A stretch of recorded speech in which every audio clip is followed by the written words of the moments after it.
तो Delhi blast case की जैसे जैसे जांच आगे बढ़ रही है, वैसे वैसे पाकिस्तान का गला सूख रहा है, क्योंकि पाकिस्तान को पता है कि जिस दिन उसके खिलाफ पक्के सबूत आ गए, उसी दिन से नरेंद्र मोदी पाकिस्तान की ठुकाई करना शुरू कर देंगे। प्रधानमंत्री नरेंद्र मोदी अभी तो किसी हड़बड़ी में नहीं है, किसी जल्दबाजी में नहीं है। जांच एजेंसियों को पूरा टाइम दे रहे हैं और जांच एजेंसियां भी ताबड़तोड़ इन्वेस्टिगेशन कर रही। लेकिन उधर पाकिस्तान इतना घबराया हुआ है कि खुद ही कहने लगा है कि मोदी कुछ भी कर सकते हैं।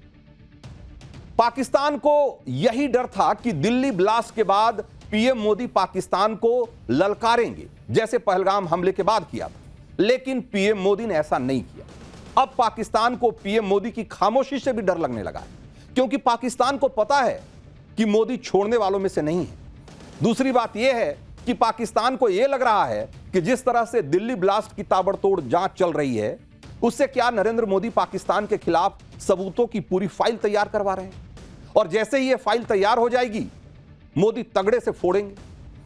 मुनीर और उनके आतंकियों ने नरेंद्र मोदी की मार से बचने के लिए प्लानिंग तो ऐसी की थी कि दिल्ली ब्लास्ट में पाकिस्तान का नाम दूर दूर तक ना आए।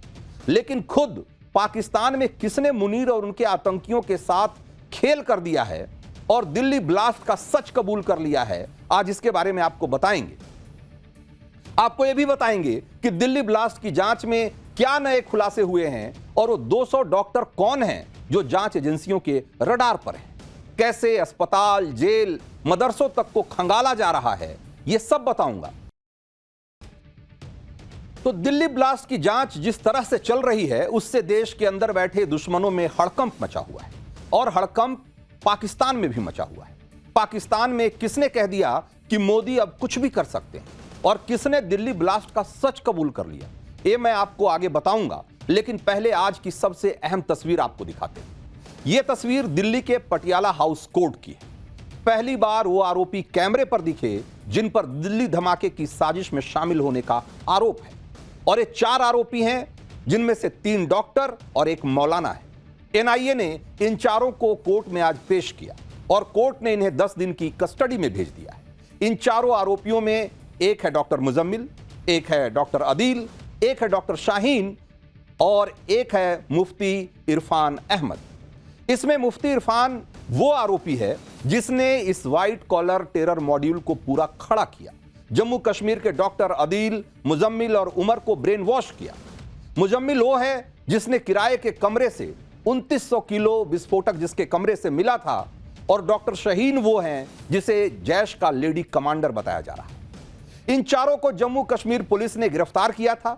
इनकी कस्टडी एनआईए को दे दी गई है, और अब इन सभी आरोपियों को आमने सामने बिठाकर एनआईए पूछताछ करेगी। इधर जांच की वजह से ऐसा हड़कंप मचा हुआ है कि वो लोग भाग रहे हैं जिनका कुछ भी इस नेटवर्क से थोड़ा बहुत भी लेना देना है। जांच एजेंसियों के रडार पर अभी भी 200 से ज्यादा डॉक्टर हैं। इसके अलावा फरीदाबाद की अल फलाह यूनिवर्सिटी का एक स्टाफ भी अंडर स्कैनर है।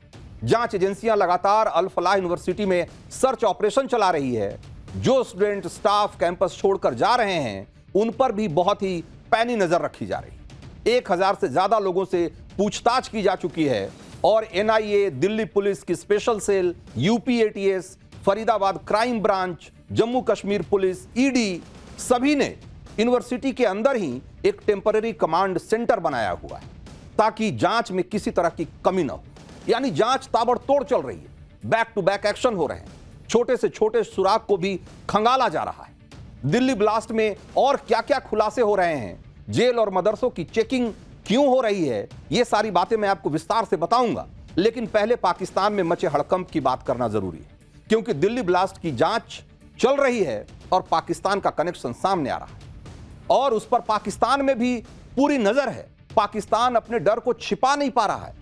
पाकिस्तान के रक्षा मंत्री ख्वाजा आसिफ को जरा एक बार सुनिए। पाकिस्तान के रक्षा मंत्री ने यह कह दिया कि भारतीय सेना पाकिस्तान के अंदर भी घुस सकती है, नरेंद्र मोदी कुछ भी कर सकते हैं। तो सोचिए, यह डर तब है जब नरेंद्र मोदी ने अभी तक पाकिस्तान का नाम भी नहीं लिया, पाकिस्तान का नाम लेकर कोई सीधी चेतावनी नहीं दी है। लेकिन पाकिस्तान को पता है कि आज नहीं तो कल उसकी आतंकी करतूत सामने आ जाएगी और उसके खिलाफ सबूत सामने आ जाएंगे। मुनीर और उसके आतंकियों ने प्लानिंग की थी कि पाकिस्तान का नाम किसी तरीके से सामने ना आए, लेकिन मुनीर और उसके आतंकियों का खेल पाकिस्तान में ही बिगड़ गया है। तो दिल्ली में आतंकी हमले के पीछे पाकिस्तान का हाथ है, यह बात कबूलने वाला ये कोई छोटा मोटा नेता नहीं है। इस नेता का नाम है चौधरी अनवारुल हक और यह पीओके का पूर्व प्रधानमंत्री है। इसने बयान भी पीओके की असेंबली में ऑन रिकॉर्ड दिया है। 3 दिन पहले ही हालांकि इसे अपने पद से हटना पड़ा, लेकिन अनवारुल हक साल 2023 से पीओके में प्रधानमंत्री था। आप इसी से अंदाजा लगा लीजिए कि ये जो आदमी बोल रहा है, ऐसी बात कह रहा है, उसका स्टैचर क्या है पाकिस्तान की पॉलिटिक्स में। यानी पाकिस्तान में एक हाई प्रोफाइल नेता खुद लाल किले का नाम लेकर यह कह रहा है कि पाकिस्तान ने बलूचिस्तान का बदला ले लिया है। अब इससे बड़ी गवाही और भला क्या होगी। सबूत जांच एजेंसियां जुटा रही हैं और अब बस पीएम मोदी के एक इशारा करने भर की देरी। सेना पहले ही कह चुकी है कि वो तो तैयार बैठी, पहले ट्रेलर दिखाया और अब पूरी पिक्चर दिखाएं। और यही वजह है कि पाकिस्तान का डर बढ़ता जा रहा है। पाकिस्तान तो यह कहकर भी नहीं बच सकता कि गलती से हमारे यहां का नेता लाल किले का नाम उसने ले लिया, क्योंकि पाकिस्तान के नेता चौधरी अनवारुल हक पहले भी पाकिस्तान के आतंकी कनेक्शन का सच कबूलता रहा है। पाकिस्तान के पीएम शहबाज शरीफ के सामने ही चौधरी अनवारुल हक ने आतंकी भेजकर भारत में हमले करवाने की बात कही थी। तो एक तरफ है पाकिस्तान के नेता हैं जो भारत में दिल्ली से लेकर कश्मीर तक हमले की धमकी दे रहे हैं, और दूसरी तरफ भारत में महबूबा मुफ्ती जैसे नेता हैं जो दिल्ली ब्लास्ट को कश्मीर की समस्या बताकर पाकिस्तान को एक तरीके से क्लीन चिट देने लग जाती है। जबकि पाकिस्तान कैसे भारत में आतंकियों की घुसपैठ कराता है, यह बात किसी से छिपी हुई नहीं। और सर्दियों में तो बर्फबारी, खराब मौसम की आड़ में घुसपैठ की आशंका और बढ़ जाती है। इसीलिए देश की सुरक्षा में लगे जवानों ने बॉर्डर पर सुरक्षा और टाइट कर दी। आपको एलओसी के पास से हमारे सहयोगी सुहेल की एक रिपोर्ट दिखाता हूं कि कैसे घुसपैठ को रोकने के लिए बीएसएफ ने अपनी स्पेशल यूनिट उतार दी। भारतीय सेना और खासतौर पर बीएसएफ के जवान लाइन ऑफ कंट्रोल पर लगातार काउंटर इंसर्जेंसी ऑपरेशंस अंजाम दे रहे हैं। तस्वीरों के माध्यम से मेरे सहयोगी मीर महराज आपको दिखाएंगे। ये जो बीएसएफ के जवान हैं, ये एक स्पेशल काउंटर इंटेलिजेंस और काउंटर इंसर्जेंसी यूनिट है जिससे लाइन ऑफ कंट्रोल पर तैनात किया गया है, और लगातार ये ग्राउंड जीरो पर एरिया डोमिनेशन और पेट्रोलिंग की एक्सरसाइजेस को अंजाम दे रहे हैं ताकि घुसपैठ की कोशिशों को विफल बनाया जाए। मैं आपको बता दूं, नवंबर का महीना चल रहा है और ये वो समय है जब पाकिस्तान या पीओके में बैठे आतंकवादी घुसपैठ करने की कोशिश करते हैं, और उन तमाम कोशिशों को विफल बनाने के लिए इस तरह के ऑपरेशंस जो है वो अंजाम दिए जा रहे हैं। ये पहली बार है कि बीएसएफ ने अपनी स्पेशल यूनिट जो है उसे लाइन ऑफ कंट्रोल पर तैनात किया गया है, और ये यूनिट जो घुसपैठ की कोशिशों को विफल बनाने के लिए जो ऑपरेशंस है वो अंजाम दे रहे हैं। तो बॉर्डर पर यह निगरानी इसलिए भी जरूरी है क्योंकि पाकिस्तान अपनी हरकतों से बाज नहीं आता। आज ही जम्मू में इंटरनेशनल बॉर्डर के पास एक संदिग्ध गुब्बारा दिखा। इस गुब्बारे पर बड़े अक्षरों में PIA लिखा हुआ था, जिसका एक मतलब तो पाकिस्तान इंटरनेशनल एयरलाइंस हो सकता है। साथ ही इस पर कुछ नंबर भी लिखे हुए थे। अब जांच एजेंसियां इसकी जांच कर रही है कि आखिर यह गुब्बारा था क्या और इसका मकसद क्या था। इसी तरह से जैसलमेर में भारत पाकिस्तान सीमा के करीब भी खेत में एक ड्रोन आकर गिर गया।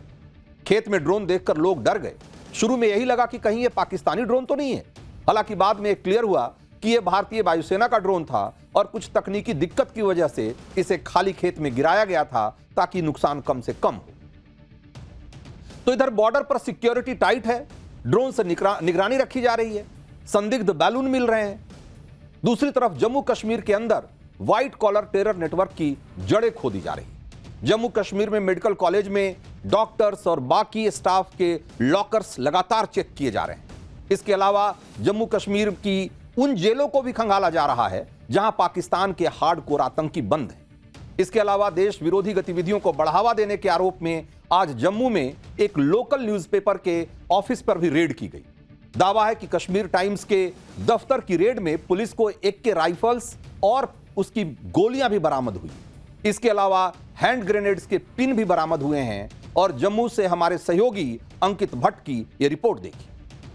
इस वक्त मैं मौजूद हूँ जम्मू के रेजिडेंसी रोड इलाके में और यहाँ पे एक न्यूज़पेपर पे स्टेट इन्वेस्टिगेशन एजेंसी की तरफ से रेड की गई है। तस्वीरों में आप जम्मू कश्मीर पुलिस के जवानों को देख सकते हैं और एसआई की तरफ से पूरा जो इलाका है, पूरा जो ऑफिस प्रेमाइसिस है उसको यहाँ पर सील कर दिया गया है। जो एसआई के टॉप ऑफिशियल्स हैं वो इस वक्त इसी न्यूज़पेपर के ऑफिस में है। हर एक डॉक्यूमेंट को खंगाला जा रहा है। आपको बता दें कि सूत्रों से मिली जानकारी के मुताबिक एक हफ्ते पहले रिसेंटली इसी न्यूज़पेपर के खिलाफ एक एफआईआर रजिस्टर हुई।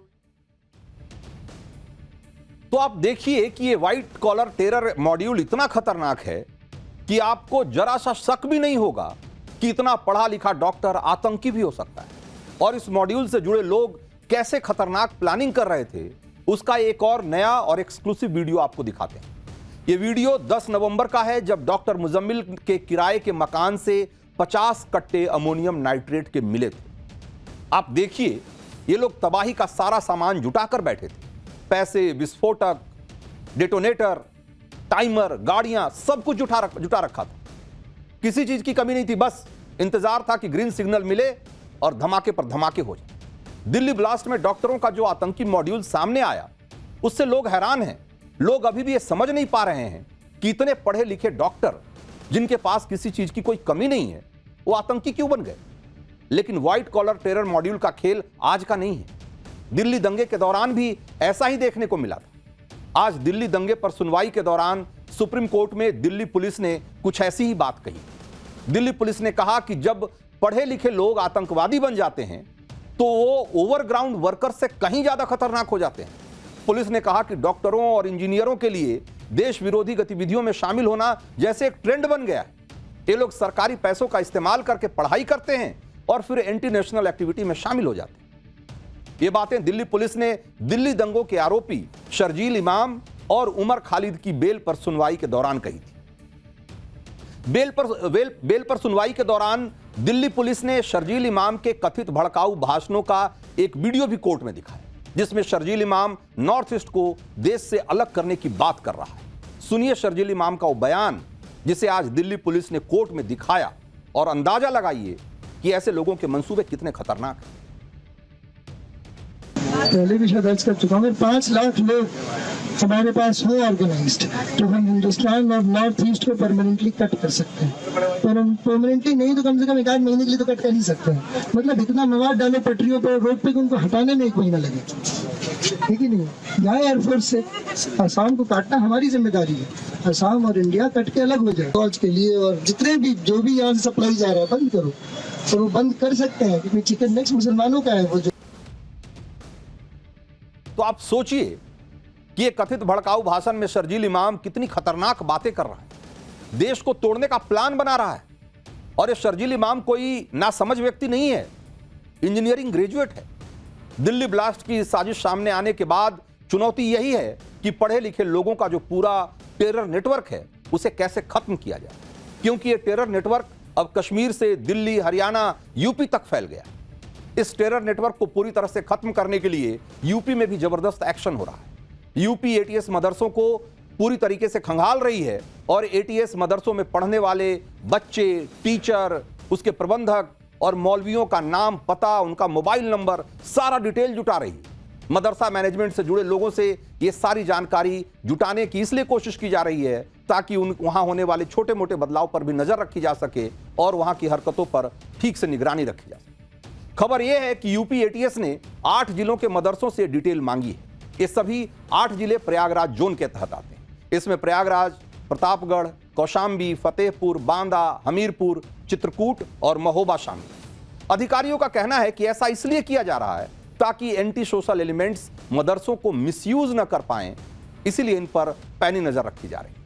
यूपी में एहतियात इसलिए भी बरती जा रही है क्योंकि दिल्ली ब्लास्ट की साजिश का एक आरोपी डॉक्टर आदिल को सहारनपुर से पकड़ा गया था। डॉक्टर शाहीन का कनेक्शन भी यूपी से निकला।